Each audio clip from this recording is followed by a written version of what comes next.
That's okay, you can take it. Next turn, the bomb hits the board and you are in trouble, and 1 mana. I really do pity them, folks. I really do. Let's push these buttons in the proper order here.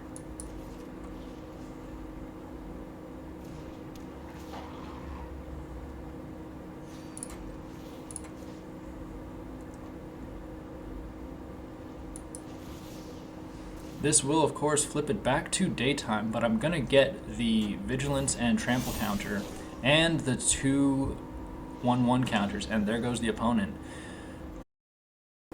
Hello and welcome to the Florida Men Gaming. I am Furion, and today we will be playing Magic: The Gathering Arena. This season we are looking to work our way from Bronze to Mythic and have some fun along the way. But before we get started, I would like to ask you to like and subscribe. We are on the road to 1,000 subscribers and would love to have you along for the journey. If you're on Rumble, go ahead and hit that Rumble button. We really appreciate your support. For this video, we will be playing a mono-green aggro deck inspired by some conversations on an ArenaCraft podcast with mono-green master himself, Rumti. Calling this Roomba because it's Rumti's deck, but I don't have all the cards and we're going to make do with what we have. The concept here is low and fast. Now, I'm trying to take advantage of a few cards that I thoroughly enjoy, that Rumti did not make mention of necessarily, to take advantage of the mechanic of the Grizzled Huntmaster. Grizzled Huntmaster is an alchemy card. It is a 4/3 for 3. Now, when the Grizzled Huntmaster enters the battlefield, you may exile a creature card from your hand. If you do, search your hand and library for any number of cards with the same name, exile them, then shuffle. Choose a creature card that you own from outside the game, conjure a duplicate of that card into your hand for each card exiled from your hand this way. Now, key mechanics here that were highlighted during preview season for anyone that was watching the Alchemy previews.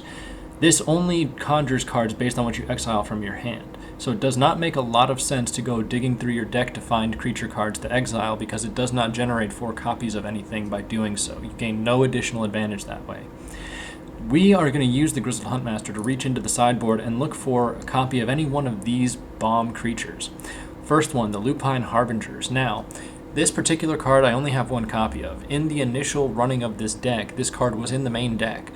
As a result of playing and everything else, I realized I didn't want this card in the main deck so much as I wanted it to be another piece to be grabbed by the Grizzled Huntmaster, so that way I could potentially conjure more than one, and also give me another copy of our favorite cheater, the Howlpack Piper.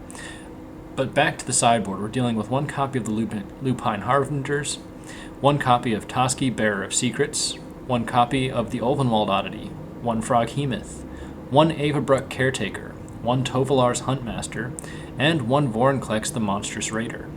Beauty of these sideboard cards and the way that the Grizzled Huntmaster works is you can conjure multiple copies. It does not take the card out of your sideboard, but merely creates a duplicate card to your hand. So you're basically creating a wish list in your sideboard of any cards you might have wanted to put in a green deck, but now you can save that space for other pieces to get you to the point where you can then choose your bomb. Other cards we're going to use to help us get there. 4 copies of the Tenacious Pup, our favorite little 1 mana green card. 2 copies, sorry, not 2 copies, it's 2 mana. 4 copies of the 2 mana Werewolf Pack Leader. 3 copies of Sculptor of Winter to help us with potential ramp. 3 copies of Jaspera Sentinel, give us a little bit of reach and a little bit of ramp. 4 copies of the Old Growth Troll, a ramp engine if it gets killed, and a 4/4 Trampler if it doesn't. 4 copies of the Kazandu Mammoth because, hey, who doesn't like a dual-faced card that can also be a land in a pinch? And, of course, as we mentioned earlier, 3 copies of our favorite cheater, the Howlpack Piper. Now, in the original deck iteration, we only had 2. Just bear that in mind as you watch the footage today. So, other cards we have is interaction opportunities. We have 4 copies of the Blizzard Brawl, 2 copies of Snakeskin Veil for some hexproof protection before we get our Avabruck Caretakers down, and, of course, we have 2 copies of Ranger Class just to keep things spicy. With that, folks, this deck is a blast.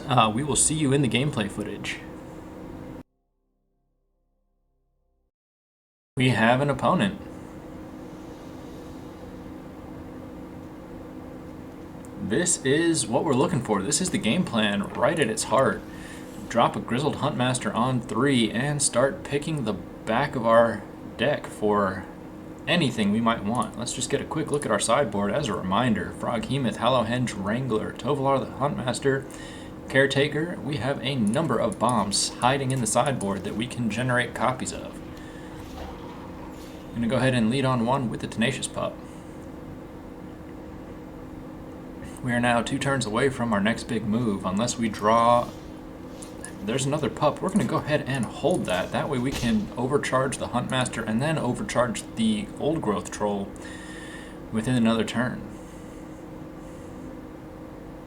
Or even the Ulvenwald Oddity, which will be our intended pickup.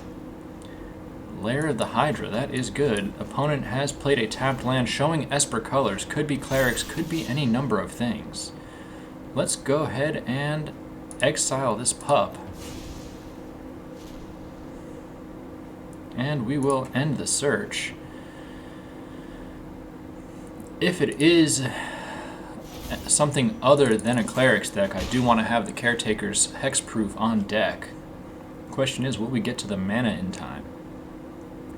Opponent looking at the Grizzled Huntmaster with intent. Is it a deathly intent? Opponent now up to 3 mana on board. What are they going to do?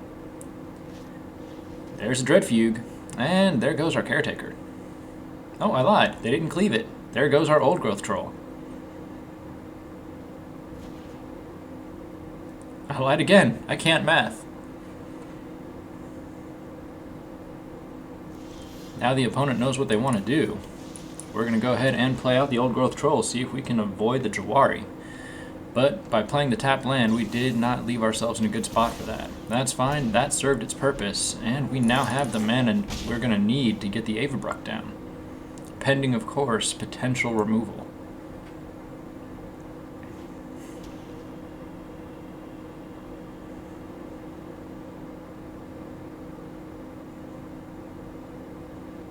Opponent now up to 4 mana.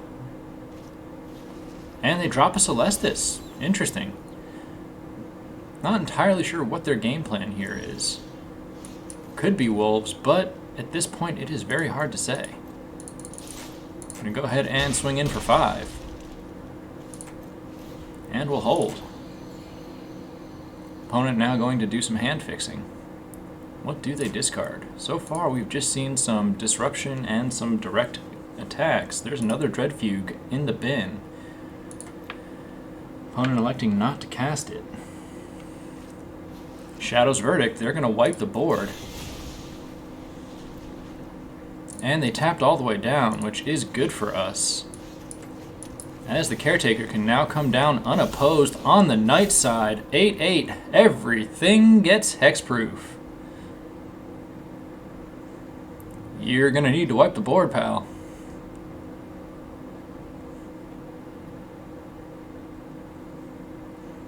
Very, very intimidating Lair of the Hydra is now on deck with the 2 snow-covered forests in hand and the rest on the battlefield. They will not be able to target it unless they double cast and switch it back to daytime.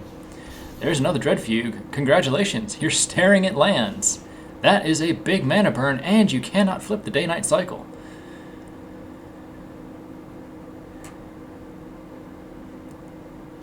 They've thrown out the GG. We will send it back their way. And they scoop. Ladies and gentlemen, we are on the board.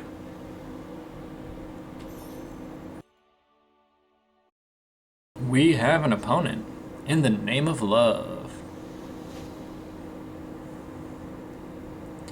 This is a good hand. Hopefully we draw a creature before turn 3 because I really don't want to bin the Harbingers.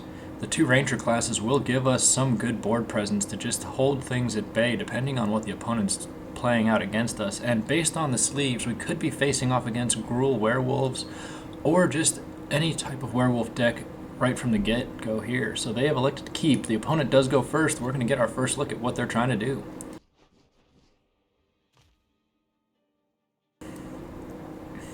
Opponent went down to 6, and they are leading with the red-green mana. We'll go ahead and give them, as CGB refers to it, the courtesy tap, so that we don't hold priority needlessly. There we go, red and green. Rahilda coming down. By far and away my favorite werewolf card to come out in the last little while. And that's hard to say because there are some spectacular werewolf cards. I see you, Rahilda. You do not get to play. Let's see if they let it go to nighttime here. Tap mana, Tenacious Pup. And another Tenacious Pup. I'm wondering now if they had that mana all along. If they didn't, that is a very strange play pattern that they elected to go with.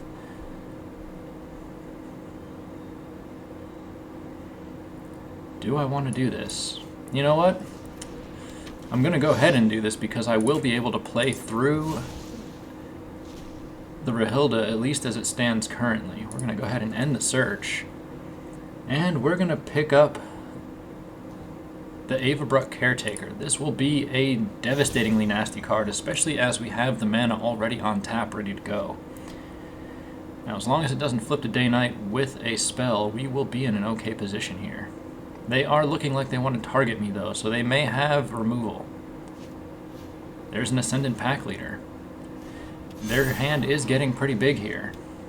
Their board state, I should say. And that is a beautiful, beautiful card. Kazandu Mammoth will give us more board presence and help us stay just slightly out of range. And for giggles' sake, we will go ahead and put a level on the Ranger class. Once the Avabruck comes down, day-night will be to our advantage.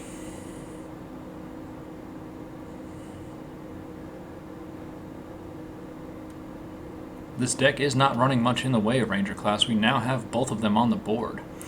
The opponent has now played out just a land, which means that this will flip the day-night cycle on this turn. They are electing to put up a Lair of the Hydra. Let's see how they attack. Alright, we're going to go ahead and take that pack leader. Let the Lair of the Hydra through. And set up for the next turn. Oh, ladies and gentlemen, it just gets better. We're going to go ahead and play another Grizzled Huntmaster down. Bin the Mammoth. And we're going to pick up something nasty. I think this calls for Tovolar's Huntmaster. Just another big ol' werewolf body to hold us at bay. Gonna go ahead and tap it all the way down. Double block the Rahilda, make sure they can't take anything from us, and then next turn, this gets nasty. Halana Elena Partners, that is not what we wanted to see here. That puts Rahilda now firmly in control. We're gonna go ahead and just take the hit from the Ascendant Pack Leader and sacrifice. Since they don't have trample, this puts us in a good position from that perspective. Can't double play them at the moment, but we're going to go ahead and lead off with the Avabruck. Now the opponent is going to see what they're dealing with, and it is not a pleasant sight at all. We are now in a very trade-worthy position. They're going to need something massive to come down for them to have any real shot here. Everything is hexproof, so they can't directly target me with anything. Rahilda will not trade with the Huntmaster as it currently stands. By the next turn, she'll be able to if the Halana and Elena adds that to it. Kessig Natural is coming down and pumping the board. But again, they don't have enough oomph to get through.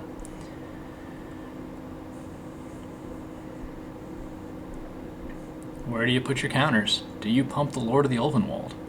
If you do, I am taking it. Go ahead, keep touching things. It's not going to help you. I can touch things too, as a matter of fact. Let's just go ahead and do a little round of touching. Opponent trying to do the math. It is pretty complicated math. If I draw a land, this Huntmaster is going to be terrifying. Okay, where do you put your counters? And do you go all in for the swing?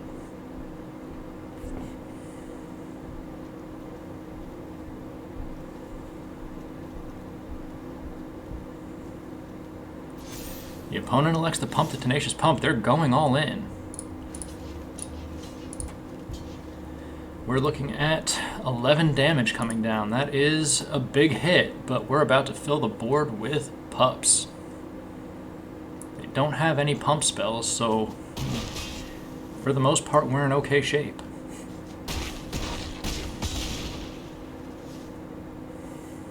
Down to 2. Uh-oh. That's what we were hoping for. But we are, alas, going to hold up just a little bit here. Want to make sure that we still have every possible advantage. I lied. We need to put the pup down or we won't have enough blockers to stop them coming through with just enough damage to win. We may still be at a losing position here. This 1 health will help.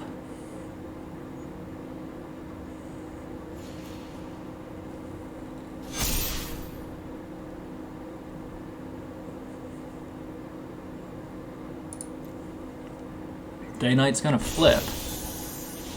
If they put one of their manlands up, we will probably not be able to block enough damage to stop them. Especially if it's the Den of the Bugbear. Let's see if they see the playline. They may not. They may see the board state and be intimidated just out of range of attacking.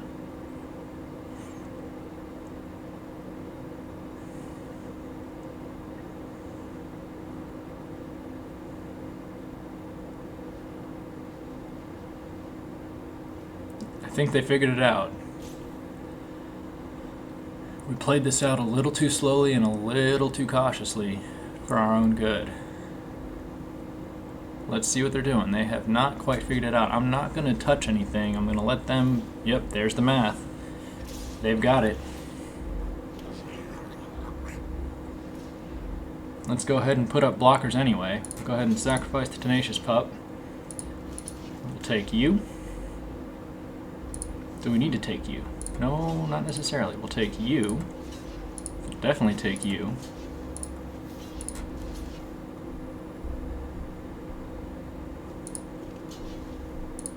Go ahead and give them the good game. There's just not enough meat on the board.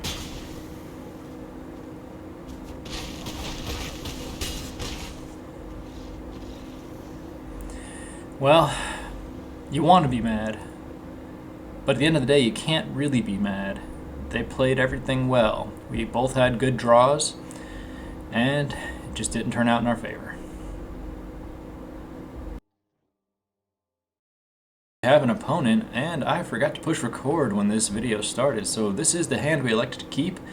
Great opening curve, Jaspera on 1, Ranger class on 2, and Grizzled Huntmaster on 3, allowing us to dig into our sideboard and really pick out something nice. Opponent with a red avatar and Forsaken Crossroads on green, so they are electing to lead with Tenacious Pup, which means they could be a Wolves deck, they could just be a mono green Stompy. We will find out here in just a moment. Gonna go ahead and hold up. Let's see what comes down next.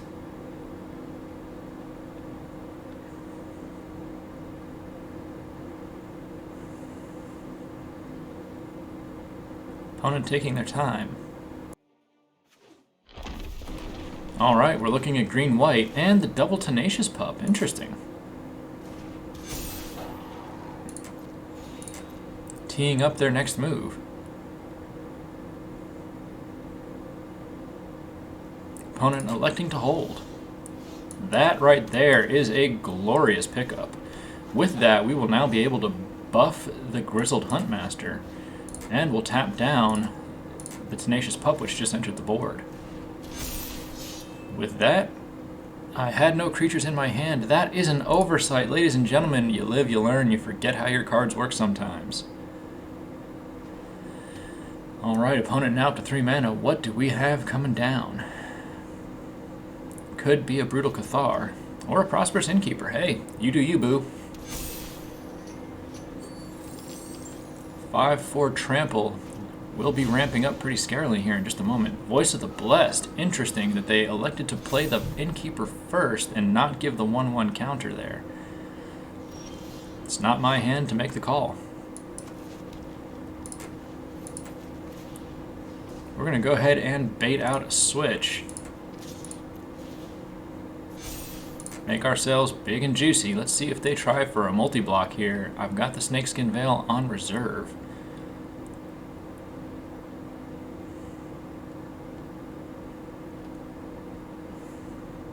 Opponent is touching everything. Apparently they are trying to figure out the math.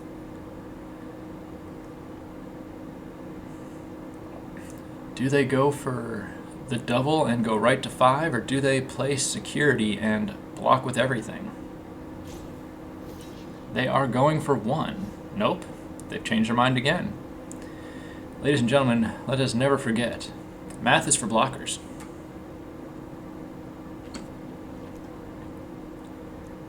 They're electing to let it through. I am not upset about that.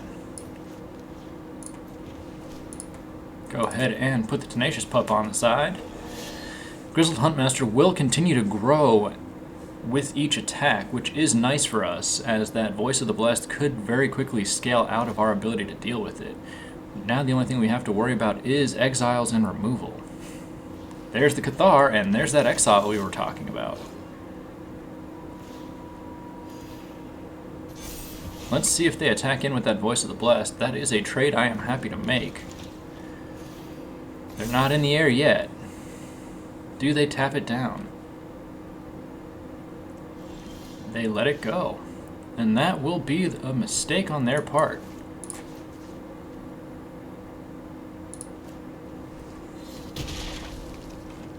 We'll take the Voice of the Blessed from them. Whoops. All attack is a very fun button to push. Not always the one you want to hit, though. Let's see if they elect to block with anything. 6 damage with trample coming through. With the immortality from that Blizzard Brawl, we are in a very good position at this moment. They're electing to take it. We're going to go ahead and upgrade so we can start playing off the top. And there's a Grizzled Huntmaster. That is beautiful. There's another Voice of the Blessed coming down, setting them up once again for a very good series of turns here. Do they have anything else to take advantage of their double life gain triggers?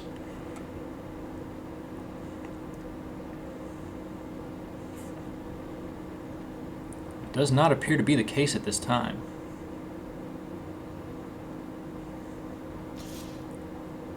Oh, please make my day. Swing in with that Cathar. I will happily take back my baby. Grizzled Huntmaster coming down. Oh, and that is beautiful, folks. We're going to go ahead and just hold on for a moment. Take the swing. And see if we can draw out some trades. Trample once again being a factor. Opponent can't handle it. They have elected to not play this out any further. This mono-green deck is playing to our advantage even when we don't understand how to play it. You can't ask for much more than that. We have found an opponent.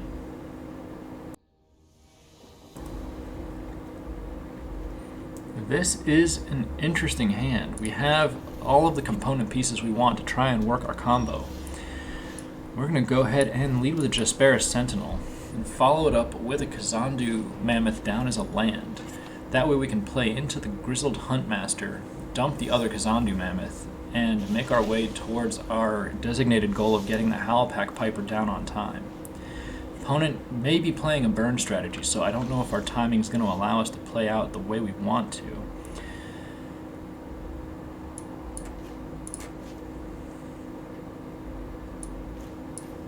We're going to go ahead and continue to stick to our game plan. While that snow-covered forest is tempting, I think it takes us just far enough off curve that we're not going to be able to accomplish what we want to accomplish on time here. Opponent holding up open the red mana. Let's see if they elect to burn the Jaspera Sentinel. If that happens, this will be problematic. Not totally problematic, but annoying. Go ahead and attack in. So far all we've seen is red. There's a shock. It looks like we're playing against burn. So now the question is going to be, does the Howlpack Piper survive? Grizzled Huntmaster to the board. Opponent, pardon my language, can't speak. Opponent appears to be in a little bit of mana trouble, which is good for us.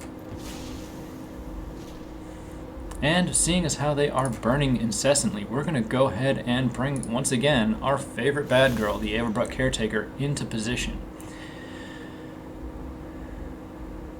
Opponent has passed. This is a very intriguing position for the opponent to be stuck in. They are 1 mana on the board. I'm not sure what their initial game plan here was, but it does not appear to be lining up for them. There's a shock, so unfortunately we're going to have to wait for the mana to become right for the Avabruck. But ask and you shall receive. The mana is sorting itself out for us here. And we'll just keep swinging away. The opponent, unfortunately, once again, is just in a really sad position. That's okay, you can take it. Next turn, the bomb hits the board and you are in trouble, and 1 mana. I really do pity them, folks. I really do. Let's push these buttons in the proper order here.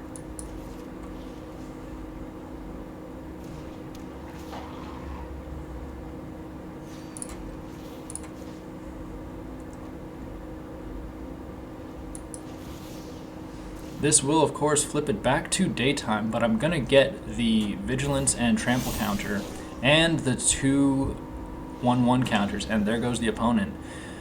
Ladies and gentlemen, I do feel bad for them. I have been in those positions, taken bad hands, and been stuck with the results and the consequences of that. And unfortunately for our opponent today, that was just their luck. And we're back. That was a fun series of games. We're going to go ahead and start with the stats brought to us once again by Untapped.gg. So what we're looking at here, we are looking at 3 and 2 over the course of our gameplay today. First game we played was a loss. I started recording it, didn't really enjoy the gameplay footage, so I decided to bin it. That was against a Azorius control deck, and as we all know, Azorius control decks feel like they are the worst. This particular deck hit us with double Approach the Second Sun, really controlled the board state with bounce and attack spells, and didn't let us get off to the footing we needed to put ourselves in a position to win. Ended up losing to a Gruul Werewolves deck that, I'll be honest, I have to rewatch that footage just to fully assess where the biggest errors in that game lie. I may not have been aggressive enough in my blocking strategies, but it is hard to say. We both had incredible draws, both had the opportunity to take advantage of our engines several times, so I'm not really mad at that loss. It was just a great slugfest between 2 cards and 2 sets of hands that were just absolutely excellent from the get-go. One more turn, if they had misplayed it, we would have had that potentially as we continued to scale out and as our hand continued to get scarier and scarier. All that to say, though, this particular deck was a blast to play. The Howlpack Piper, when we only had 2 copies, I didn't see much of it. Would have been nice in a few instances. The deck didn't have any major issues drawing lands, though, as each time I had an Avabruck Caretaker in hand, I managed to get it down to the board. That card is a blast to use, and I do love the Grizzled Huntmaster as a card option to reach for it. It is kind of nice to take the bomminess out of the deck. It allows you to play a much lower and faster mana curve while still having those big pieces hiding in the board and not appearing in your opening hand.